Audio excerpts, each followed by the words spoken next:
Ce jour-là, ma famille nous a emmenés en randonnée. Sans prévenir, mes parents et ma sœur nous ont poussés, mon fils de 6 ans et moi, du haut d'une falaise. Alors que je gisais brisé, mon fils a chuchoté « Maman, ne bouge pas encore ». Nous avons choisi de faire semblant d'être morts. Et quand ils sont partis, mon fils m'a dit ce que ma sœur avait dit. Et je suis resté figé d'horreur. Avant de commencer l'histoire, n'oubliez pas de laisser un like et de vous abonner à la chaîne pour voir plus d'histoires comme celle-ci. Willowbrook, Ohio, était une petite ville où la beauté des saisons changeait discrètement. Mary Wilson trouvait un véritable épanouissement dans son travail quotidien d'infirmière à l'hôpital général local. Sa routine consistait à envoyer son fils de 6 ans, Eden, à l'école le matin, à terminer son service à l'hôpital, puis à attendre le retour de son mari, Thomas, qui travaillait comme chef de chantier. « Maman, regarde, j'ai dessiné ça à l'école aujourd'hui. » Eden brandit un dessin au crayon de couleur éclatant, un sourire innocent aux lèvres. Il représentait un chien, un chat et une famille autour d'eux. Marie caressa doucement la tête de son fils en accrochant le dessin sur le réfrigérateur. « C'est un très joli dessin, Eden, » dit-elle. « Papa sera si content quand il le verra. » Cependant, dernièrement, Thomas ne montrait plus autant d'intérêt pour les dessins de son fils qu'auparavant. Environ 6 mois plus tôt, des changements avaient commencé à apparaître chez lui. Prétextant être débordé par le travail, il rentrait plus tard et passait de plus en plus de week-ends hors de la maison, disant qu'il devait aller travailler. Les parents de Marie, Robert et Helen Carter, vivaient dans un quartier résidentiel tranquille de la même ville. Désormais retraités, leur plus grande joie était de passer du temps avec leur petit-fils, Eden. Du moins, c'est ce qu'il semblait. Linda, la sœur de Marie, participait également au dîner de famille mensuel. Linda avait réussi comme représentante commerciale pour un important fabricant de meubles à Columbus.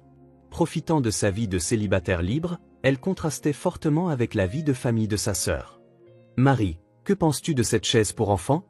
Elle fait partie de notre nouvelle collection et se vend très bien. » Linda avait étalé le dernier catalogue de produits lors du dîner de famille du mois précédent. À ce moment-là, Marie crut surprendre Linda lançant un regard particulier à Thomas, mais elle se persuada que ce n'était que son imagination. « C'est adorable. Je suis sûre que ce serait parfait pour Eden. » Ce soir-là, comme d'habitude, Eden se blottissait contre ses grands-parents, assis sur les genoux de Robert pendant qu'il lisait un livre d'images. Cependant, Marie avait remarqué Linda jeter plusieurs fois des regards froids à Eden. C'était fugace, et elle pensa qu'elle avait pu se tromper, mais quelque chose la laissa avec un sentiment de malaise. Sur le chemin du retour, Thomas resta silencieux. Quand Marie demanda ce qui n'allait pas, il répondit « Je suis juste fatigué ».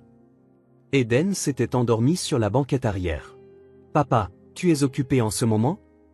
À la question d'Eden, Thomas répondit brièvement à travers le rétroviseur « Oui, nous avons un gros projet. » La semaine suivante, Robert appela. « Marie, que dirais-tu d'aller faire une randonnée en famille ce samedi? Linda sera là aussi. Profitons tous ensemble de la nature pour une fois. » Ça a l'air sympa, Eden sera ravi. Pouvez-vous imaginer gagner 10 000 $ par mois juste avec YouTube, depuis chez vous? C'est exactement ce que j'ai fait avec Stories. Sans visage, sans voix. Vérifiez le lien dans la description si vous êtes curieux. Je demanderai à Thomas aussi. Marie le suggéra à son mari. Étonnamment, Thomas, qui aurait normalement refusé en disant « J'ai du travail », répondit « Allons-y ». Eden, qui adorait la nature, était excité par la randonnée en famille. « Youpi, on va dans la forêt. Est-ce qu'on verra aussi des animaux ?» Cependant, la veille du départ, Thomas appela. « Je suis désolé, mais un travail urgent est arrivé. Allez-y sans moi. » Marie fut déçue mais résolut de chérir ce moment avec son fils. « Ce n'est pas grave, Eden. Amusons-nous même sans papa. » Eden parut un peu triste mais retrouva vite sa bonne humeur. Le matin de la randonnée se leva sous un ciel bleu clair. Marie se leva tôt pour préparer le déjeuner d'Eden et mit des boissons, des collations et une trousse de premiers secours dans un petit sac à dos. En tant qu'infirmière, elle était toujours préparée aux urgences. « Eden, es-tu prêt ?» Eden descendit les escaliers en courant, portant une petite veste et un chapeau, les yeux brillants d'excitation. « Tout prêt, maman. J'ai aussi apporté ma loupe. Je vais observer les insectes. » Marie sourit à la curiosité et à la joie pure de son fils. Bien qu'elle regrettât que Thomas ne soit pas avec eux, elle était déterminée à chérir ce moment mère-fils. On sonna à la porte et quand Marie ouvrit, la voiture de ses parents était garée devant. Son père, Robert, était au volant, sa mère, Hélène, à la place du passager, et Linda sur la banquette arrière. Tout le monde était habillé pour la sortie, Linda portant notamment des chaussures de randonnée coûteuses et une tenue de plein air élégante. « Bonjour Marie. Quel temps magnifique nous avons !» La voix de son père Robert semblait inhabituellement joyeuse. Alors que Marie et Eden montaient à l'arrière avec Linda, Marie remarqua quelque chose de différent dans l'atmosphère. Ses parents échangèrent de brefs regards et Linda était étrangement tendue, fixant son téléphone portable. « Alors, Thomas n'a pas pu venir finalement, » dit Linda. Il semblait y avoir quelque chose de caché dans sa voix que Marie ne parvenait pas à déchiffrer. « Oui, il a dit qu'un travail urgent était arrivé. C'est décevant, mais on n'y peut rien. » « Oui, on n'y peut rien », la réponse de Linda sembla un peu trop rapide. Alors que la voiture quittait la ville et grimpait la route de montagne vers la forêt, ses parents étaient inhabituellement bavards. Hélène, en particulier, ne cessait de répéter « Aujourd'hui sera un jour spécial ». Marie se sentit mal à l'aise avec ces mots, mais pensa que c'était juste l'anticipation d'une agréable sortie en famille. Eden était absorbé par le paysage extérieur, pointant du doigt les arbres et les rochers qui passaient et demandant sans cesse « C'est quoi ça et c'est quoi ça ?» Grand-père Robert répondait aux questions de son petit-fils avec plus d'enthousiasme que d'habitude, échangeant parfois des regards avec Hélène dans le rétroviseur. Après avoir roulé pendant environ 1 heure, la voiture tourna sur un chemin de terre étroit et non pavé. Marie réalisa que c'était une route inconnue. « Papa, où allons-nous » Quand Marie demanda, Robert haussa les épaules. « J'ai trouvé un itinéraire différent. C'est un endroit que les touristes ne visitent pas beaucoup. La vue est incroyable. » La voiture s'arrêta finalement sur un petit parking non aménagé. Il n'y avait pas d'autres voitures et le silence dominait la région. Alors que tout le monde sortait de la voiture et mettait son sac à dos, Marie se sentit de nouveau mal à l'aise. Ses parents et Linda avaient trop peu de bagages pour une longue randonnée. « Papa, es-tu sûr que ce sentier est correct ? Il n'y a personne ici ?» demanda Marie, inquiète. « Ne t'inquiète pas, Marie. Cet endroit est une perle cachée. La vue depuis le sommet est à couper le souffle, » répondit Robert avec confiance. « C'est vrai, Marie. Fais-nous confiance. Nous voulions juste te montrer un endroit spécial, » ajouta Hélène. Sa voix était douce, mais ses yeux semblaient dire autre chose. Eden était déjà sous un arbre voisin, fouillant parmi les feuilles mortes. « Maman, regarde. J'ai trouvé une jolie pierre. » Marie alla vers son fils et partagea sa petite découverte. Pendant ce temps, Linda vérifiait son téléphone à plusieurs reprises. « Linda, tu n'arrêtes pas de regarder ton téléphone. Es-tu en contact avec quelqu'un ?» Quand Marie demanda, Linda leva les yeux avec une surprise évidente. « Hein ? Non, je vérifiais juste l'heure. » La voix de Linda monta légèrement. « L'heure ? Il se passe quelque chose ? » « Rien. C'est juste une habitude. » Linda rangea rapidement son téléphone. La randonnée commença et le groupe avança sur un sentier étroit à travers la forêt. Le sentier devint progressivement plus raide, et Marie était contente qu'elle et Eden soient venus avec un équipement approprié. En revanche, elle commençait à s'inquiéter de la tenue de ses parents et de Linda. « Pourquoi êtes-vous si légèrement vêtus pour une longue randonnée ?» Quand Marie demanda à sa mère, Hélène fit un geste de la main pour indiquer qu'il n'y avait pas de quoi s'inquiéter. « Ça ira, juste l'aller-retour. D'ailleurs, aujourd'hui est un jour spécial. » Cette phrase encore. Marie pencha la tête mais pensa qu'elle devait rattraper Eden qui marchait devant en tenant la main de son grand-père. Le ciel, parfois visible à travers les arbres, était toujours bleu et clair, mais des nuages d'anxiété s'accumulaient dans le cœur de Marie. Elle se sentait mal à l'aise avec les regards échangés entre ses parents et Linda, la conversation artificielle, surtout, leur comportement si différent d'une randonnée normale. Le chemin s'ouvrit soudainement et ils débouchèrent près d'une falaise abrupte. Une vallée profonde s'étendait en contrebas, avec la lueur d'un petit lac visible au loin. Le vent soufflait fort et Marie agrippa instinctivement la main d'Eden. Elle avait le vertige et ses jambes se figèrent rien qu'en étant près de la falaise. « C'est beau, maman !» Eden était captivé par le paysage. « Regarde Eden, peux-tu voir le lac au loin ?» Robert posa sa main sur l'épaule d'Eden, essayant de le guider vers la falaise. « Papa, c'est dangereux. Éloigne Eden de la falaise. » La voix de Marie contenait clairement de la peur. « Tout va bien, Marie. Je veux juste lui montrer la vue. » La voix de Robert feignait le calme, mais ses yeux étaient froids et déterminés. « Eden, viens ici !» appela Marie avec force. Eden répondit à la voix de sa mère et tenta de s'éloigner de son grand-père. À ce moment, Marie sentit Linda s'approcher d'elle. Elle remarqua que l'expression de Linda avait complètement changé. Mère Hélène se tenait aussi anormalement derrière Robert et Linda, et tous les trois semblaient encercler Marie et Eden. Un silence soudain tomba, seul le bruit du vent flottait autour d'eux. Entouré de ses parents et de Linda, une peur glaciale parcourut l'échine de Marie. Le vent ébouriffait ses cheveux et la vue au-delà de la falaise était magnifique, mais c'était le cadet de ses soucis. Alors qu'elle essayait d'attirer Eden à ses côtés, Linda attrapa soudainement le bras de Marie. Les doigts de sa sœur s'enfoncèrent dans sa peau, lui faisant mal. « Marie, il y a quelque chose que je veux te montrer. » La voix de Linda se voulait calme, mais ses yeux contenaient une cruauté que Marie n'avait jamais vue auparavant. « Quoi, Linda ? Laisse Eden venir vers moi d'abord. » Marie tendit désespérément la main vers son fils. « Non, je veux le montrer à Eden aussi. » La bouche de Linda se tordit sinistrement. Au moment où Marie essayait de se défaire de l'emprise de Linda, Père Robert souleva Eden. Alors que le petit corps d'Eden quittait le sol, il s'exclama de surprise. « Papy !» Marie hurla de terreur. « Lâche Eden. Qu'est-ce que vous essayez de faire ?» Le cri de Marie résonna dans la forêt, effrayant les oiseaux qui s'envolèrent. Comme en réponse, Mère Hélène se déplaça brusquement derrière elle. « Marie, tu as toujours été une gentille fille. » La voix d'Hélène était étrangement douce. « Mais parfois, des sacrifices sont nécessaires pour la famille. » Sur ces mots, Hélène poussa Marie avec force vers la falaise. Prise au dépourvu, Marie perdit l'équilibre et chancela de plusieurs pas vers le bord. Alors que ses pieds quittaient presque le sol, la compréhension traversa son esprit comme un éclair. Sa famille essayait de la tuer, elle et Eden. Sous ses yeux figés par la peur, Père Robert fit un mouvement comme pour jeter Eden vers la falaise. Le cri d'Eden transperça les oreilles de Marie. « Maman !» Cette voix réveilla l'instinct maternel dormant en Marie. Oubliant même le danger pour sa propre vie, elle se jeta désespérément pour attraper et retenir son fils. Au moment où ses doigts touchèrent la veste d'Eden, Linda la poussa fortement par derrière. « Pourquoi ?» Le cri de Marie s'évanouit dans le ciel. Marie et Eden tombèrent de la falaise. Pendant la chute, Marie serra instinctivement Eden contre elle, protégeant son fils de son corps. Ils dégringolèrent, heurtant les arbres et les rochers le long de la paroi. Une douleur aiguë traversa tout le corps de Marie et sa vision vacilla. Eden. Appelant le nom de son fils, elle se recroquevilla pour le protéger d'une manière ou d'une autre. Chaque impact agressait son dos, ses épaules, ses jambes. Mais elle ne lâcha jamais Eden.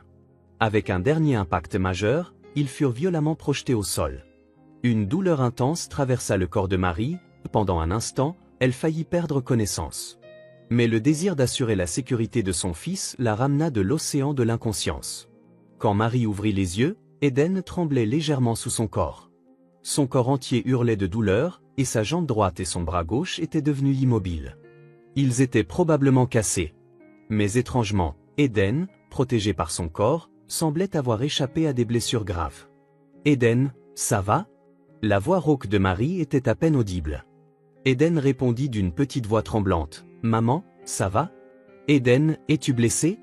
Marie tenta désespérément de vérifier le corps de son fils. « Ça fait un peu mal, mais ça va. » La voix d'Eden tremblait mais était stable. Des voix se firent entendre depuis le haut de la falaise. Marie leva les yeux, en prenant grand soin de ne pas bouger son cou. Elle pouvait voir ses parents et Linda scrutant le bas depuis le bord. Dans la pénombre, leur silhouette apparaissait noire et sinistre. « Tu vois quelque chose ? Est-ce qu'il bouge ?» La voix de sa mère Hélène fut portée par le vent. « Non, ils n'ont pas l'air de bouger, » répondit la voix basse de son père Robert. « Il faut vérifier. Il faut descendre. » La voix de Linda avait une pointe d'urgence. Marie serra instinctivement son fils plus fort et ferma les yeux. S'il descendait et les trouvait encore en vie, la pensée était trop terrifiante. À ce moment, les mots qu'Eden murmura à l'oreille de sa mère faillirent arrêter le cœur de Marie. « Maman, il ne faut pas bouger pour l'instant. » Marie fut stupéfaite par les mots de son fils de 6 ans. Eden avait compris la situation et réalisé qu'il devait faire les morts. Malgré sa surprise face à la sagesse de son fils, Marie fit ce qu'il suggérait. Elle resta immobile, et Eden resta également parfaitement immobile dans les bras de sa mère. Après un moment de silence, la voix de Linda se fit de nouveau entendre depuis le haut de la falaise. Le vent s'était levé, mêlé au bruit des arbres qui se balançaient, leur conversation leur parvenait par bribes. « C'est trop dangereux de descendre ?» Ils n'ont plus l'air de bouger. La voix de Linda avait un étrange soulagement mêlé. Laissons-les comme ça. Personne ne viendra ici. La voix de Père Robert était calme, comme s'il discutait d'un simple nettoyage d'accident. Je n'aurais vraiment jamais pensé que ça en arriverait là. La voix de Mère Hélène semblait légèrement secouée. Cependant, ce n'était pas de la culpabilité, mais plutôt de l'anxiété face au changement de plan. Et puis, les mots suivants de Linda glacèrent le cœur de Marie. Ne regrette rien. Maintenant, Thomas et moi sommes libres. On touchera l'argent de l'assurance et les obstacles ont disparu. On n'a jamais eu besoin de cet enfant, de toute façon. Marie n'en croyait pas ses oreilles. Son mari Thomas et sa sœur Linda, et l'argent de l'assurance. Dans son esprit, les événements des derniers mois commencèrent à se connecter rapidement. Les retours tardifs de Thomas, les regards étranges de Linda, et cette randonnée. Tout avait été planifié. Son mari et sa sœur avaient une liaison et essayaient de la tuer, elle et Eden, pour toucher l'argent de l'assurance. Et même ses parents avaient participé au plan. Marie trembla de colère intense, de peur et de la tristesse de la trahison. Mais maintenant, réprimer ses émotions et protéger Eden était la priorité. Elle resta immobile, continuant à tenir son fils. Au bout d'un moment, ils entendirent des pas s'éloigner du haut de la falaise.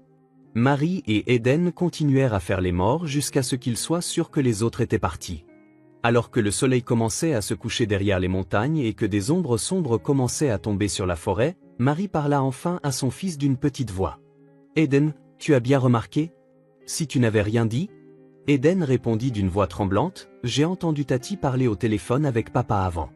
Elle a dit qu'il préparait quelque chose de mal. » Marie fut surprise par l'intelligence de son fils, mais sentit son cœur se briser devant la terrible vérité. Eden avait déjà remarqué que quelque chose n'allait pas. Et maintenant, il avait failli être victime de ce plan horrible. Pour se sauver d'une manière ou d'une autre, Marie tenta de sortir son téléphone portable, endurant la douleur. Cependant, le téléphone avait été brisé par l'impact de la chute. En regardant autour d'eux, ils étaient dans une vallée profonde. Il n'y avait aucun signe de personne d'en haut, et le chemin menant vers le bas n'était pas clair.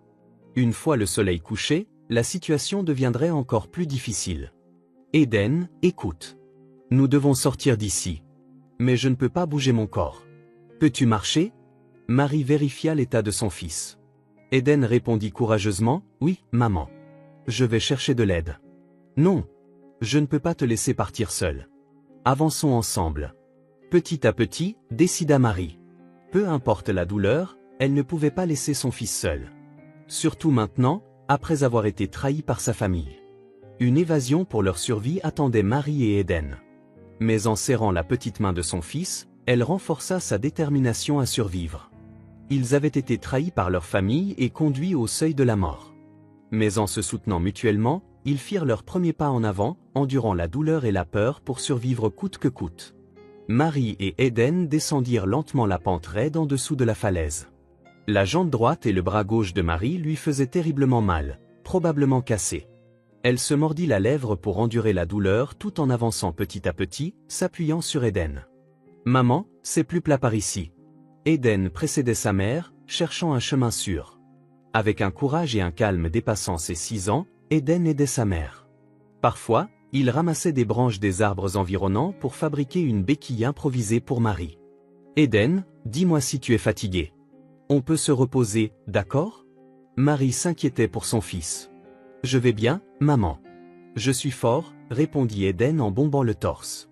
Dans ce petit dos, Marie sentit une fiabilité incroyable qui la toucha presque aux larmes. À la lumière de la lune, ils continuèrent à marcher à travers la forêt pendant des heures. La montre de Marie fonctionnait toujours et indiquait qu'il était passé 23 heures.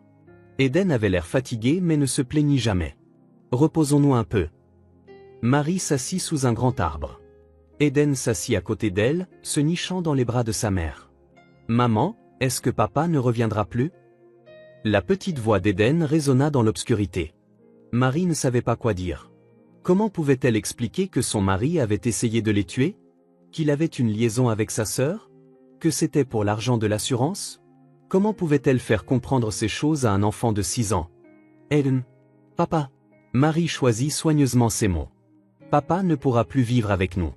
Mais ce n'est pas grave. Je te protégerai toujours. Eden hocha la tête en silence et se blottit plus près de sa mère. Papy et mamie aussi? Oui, eux aussi. Tati Linda a dit qu'elle et papa iraient quelque part ensemble, après notre disparition.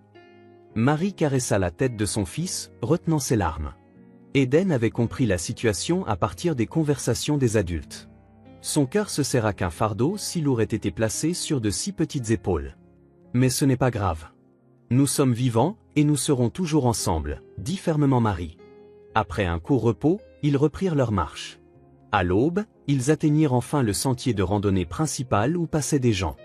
À la lumière du matin, la mère et le fils, couverts de sueur et de terre, et pleins de blessures, attirèrent l'attention d'un couple d'âge moyen qui randonnait là. « Oh mon Dieu! Est-ce que ça va ?» L'homme se précipita vers eux. « Aidez-nous, s'il vous plaît. Nous sommes tombés d'une falaise. » Marie put enfin demander de l'aide aux autres. La femme de l'homme appela immédiatement une ambulance, et Marie et Eden furent enveloppés dans des couvertures et reçurent de l'eau. Ils eurent la gentillesse de partager leur nourriture de randonnée et restèrent avec eux jusqu'à l'arrivée de l'ambulance. « Comment êtes-vous tombés d'une falaise ?» Quand l'homme demanda, Marie hésita un instant. « Je dirai tout à la police plus tard », fut tout ce qu'elle répondit. L'ambulance arriva à l'entrée de la forêt, et Marie et Eden furent transportés à l'hôpital.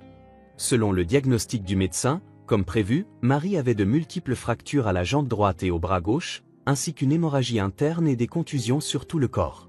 Cependant, sa vie n'était pas en danger. Eden, lui aussi, s'en était miraculeusement sorti avec seulement des ecchymoses et des égratignures mineures. « Votre mère a été comme un coussin pour vous », sourit le médecin à Eden. « C'est une mère courageuse. » Pendant que Marie recevait des soins et se reposait, on frappa à la porte de sa chambre d'hôpital. C'était l'inspecteur Brown de la police locale.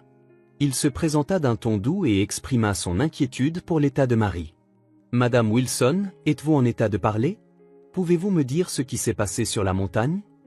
Marie prit une profonde inspiration et commença à tout raconter, le plan de la randonnée, le comportement de ses parents et de Linda, et le moment où ils avaient été poussés de la falaise.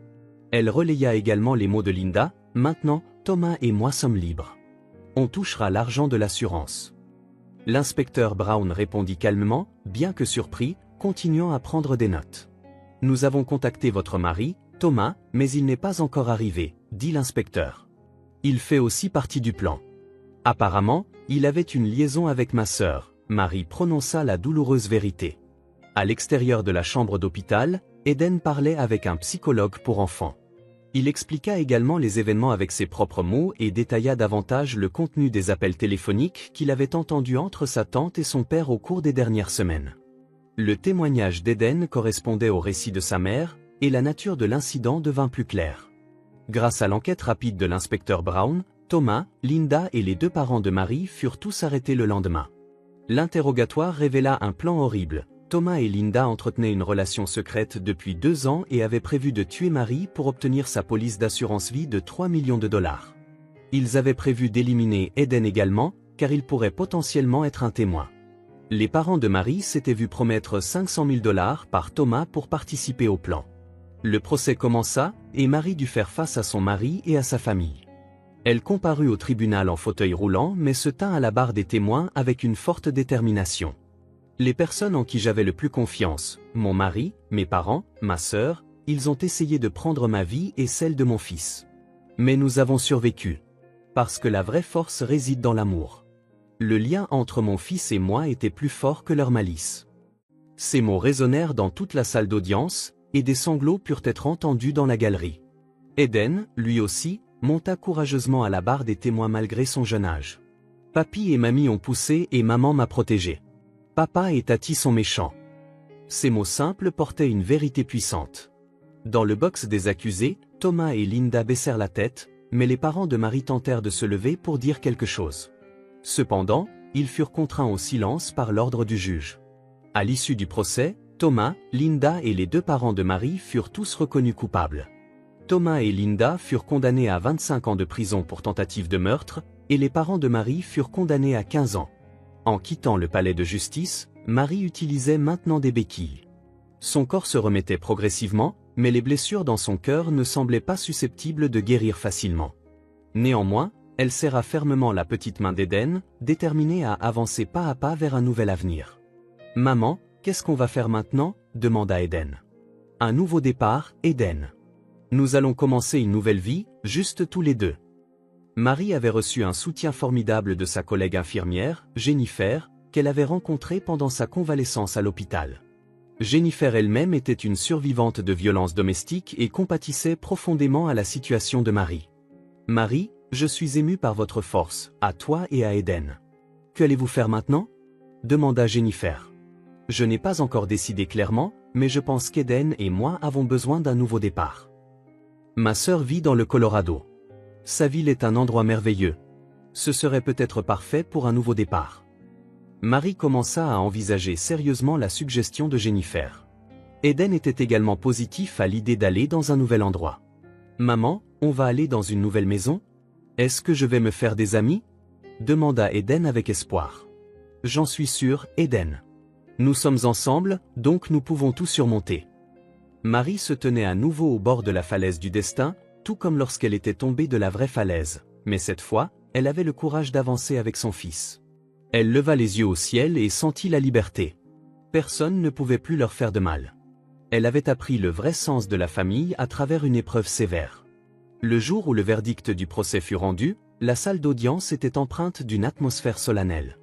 Marie était assise tranquillement, attendant les paroles du juge. À côté d'elle, une assistante sociale accompagnait Eden. Lorsque le verdict fut lu, un moment de silence parcourut la salle d'audience.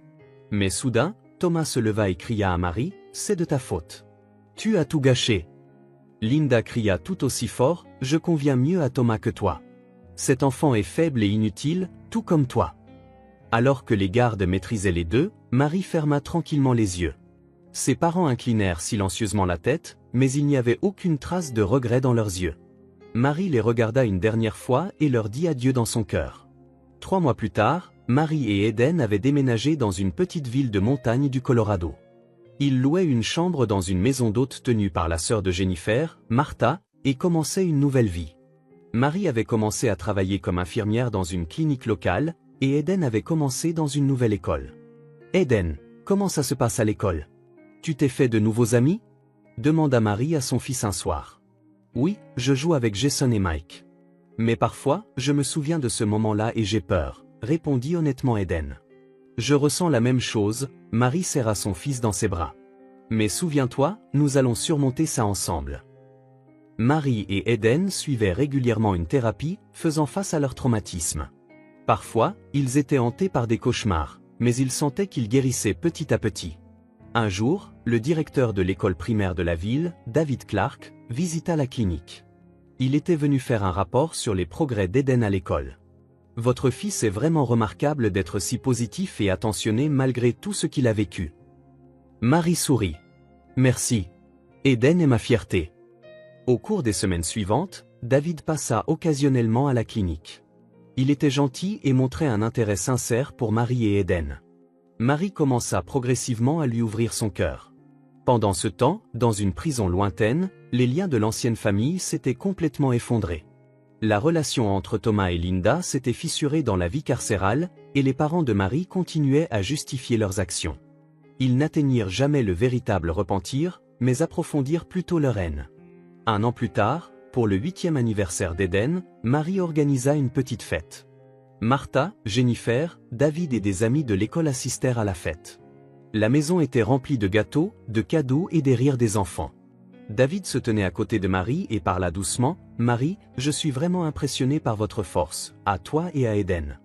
Vous m'avez appris qu'il y a des choses plus précieuses que les liens du sang. » Marie regarda par la fenêtre le coucher de soleil sur les montagnes lointaines. « Nous avons appris que la famille est quelque chose que l'on choisit. La vraie famille existe là où il y a de l'amour, de la confiance et du respect. » Elle ramena ses yeux vers le visage souriant de son fils. De la terreur et du désespoir d'avoir été jetés d'une falaise, ils avaient gravi la pente ensemble, main dans la main, et trouvaient maintenant de nouveaux liens, une nouvelle famille. Marie en était certaine, la vraie famille ne dépend pas des liens du sang, mais des liens d'amour qui protègent et soutiennent. Et elle et Eden en étaient la preuve vivante.